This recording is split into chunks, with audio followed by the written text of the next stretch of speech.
As you can see, makikita nyo naman siguro dito sa talaan namin mga doy. Hirap na hirap talaga kami dito. Ito yung magandang laban na hirap talagang itulog ng mga kalaban. Kasi ang nangyari dito mga doy, sa totoo lang, naipikambak namin tong mga to. Wala kaming pakialam! Bakit ba?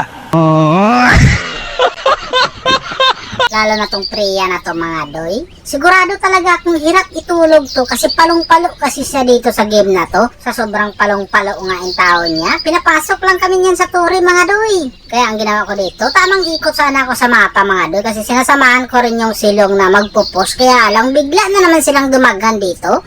Kaya ang sabi ko kay Longlong, dumalagan ka na kaso nasakpan talaga siya kay Priya mga doy. Kita naman yung Priya niya yan. O, pinasok niya ako dito. Kala siguro niya, ganun-ganun ko na lang ibigay sa kanya. In your dreams, doy. Sa puntong yun, mga doy. Akala ko talaga, mabigyan ko yung Carmelita. Kaya lang, nagkamali man ako sa akala ko. Tapos yung Priya, mga doy, nakita niyo yun, nagtipit-tipit talaga yung taon siya. Madaldal ka eh. Nakakahiya kasi. Cameraman, bakit mo Nahirapan na nga yung taon kami. Tapos ganyan pa yung taon yung pinapakita ng Priya. Pero hanggat may Kenshin Gamer, may pag-asa. Yan lang lagi yung tatatandaan mga doy. As you can see, makikita nyo naman siguro yung ginagawa nila dito sa amin mga doy. Tapos dito nagtaka ako, bakit napano ako doon?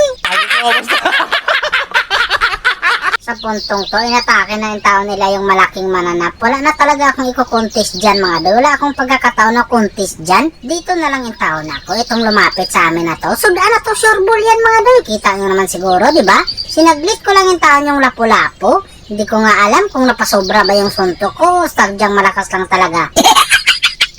Dito nag-aggressive na naman yung taon talaga sila. Kaya lang wala pa rin akong sapat na kapangyarihan mga doy. Nalabanan sila. Kaya ang ginawa ko dito, bumakyard lang yung taon talaga ako. Kasi may malaking mananap sila eh. Speaking of malaking mananap mga doy, dito na tapos yung mga doy, yung cloud nila.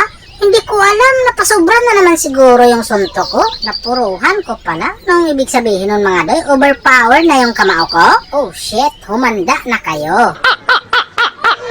At dahil nararamdaman kong overpower na yung kamao ko mga doy, yung dalawa dito, sinabayan ko na kaya lang tumungtong din yung Angela mga doy. Kaya dito, sinabayan ko yung taon sila lalo. Tapos dito, pinakitaan ko sila ng TP mga doy. Para manggigil in tao yan sila. Tataas lalo yung confidence nila. Ang hindi nila alam, yung kamao ko, overpower na yung taon mga doy. Eh paano na lang tulapo? Alam namang titigan lang kita, no kalaki swerte. Tapos andito na naman yung Priya mga doy, nagwawala na naman yung taon siya. Kaya lang yung pagwala niya sa pagkakataon na to mga doy, hanggang pagwawala lang yung taon talaga. Humiga na ginin taon siya dumiretso. Nakapagsabayan na pala yung kakamping kong Longlong. Tapos nakasanib din sa kanya yung Angela. At dahil pakiramdam ko talagang malakas yung lapo mga doy, pinagtulungan na namin yung taon siya. Ang nangyari in town doon, 3 versus 1. Yung pagtulong ko doon mga doy, hindi man yung paglalamang kasi kami nga in town yung nilalamang, nakikita nyo naman siguro, di ba? Pero dito sa pagkakataon mga doy, tamang post na lang kami ng Longlong dito kasi nakuha nila yung malaking mananap. Nakaturbo na yung taon yung Longlong kong kakampi mga doy.